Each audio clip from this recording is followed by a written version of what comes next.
السلام علیکم ورحمۃ اللہ وبرکاتہ۔ گائز، کیا آپ نے کبھی اللین کا نام سنا ہے؟ آج قرآن کی روشنی میں جانیں گے اللین کیا ہے۔ قرآن بتاتا ہے کہ نیک لوگوں کا نامہ اعمال اللین میں ہے۔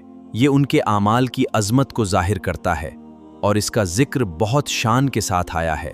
قرآن میں اس کے بعد ایک اور بات بتائی گئی، مقرب لوگ اس کے گواہ ہوں گے۔ یہ نیک لوگوں کے لیے کتنی بڑی عزت ہے۔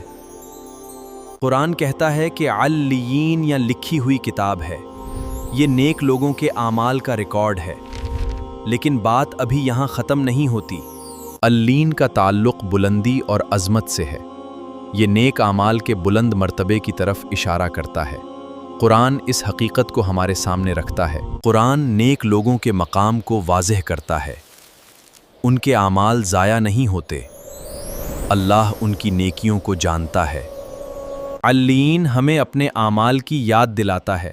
چھوٹی نیکی کو بھی معمولی نہیں سمجھنا چاہیے، کیونکہ ہر عمل اللہ کے علم میں ہے۔ گائز، ذرا سوچیں، ہمارا نامہ اعمال کیسا ہوگا؟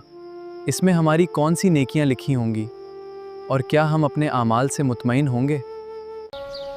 ہمیں اپنی زندگی کے اعمال پر غور کرنا چاہیے، نیکی کو بڑھانا اور برائی سے بچنا چاہیے، کیونکہ وقت دوبارہ واپس نہیں آتا۔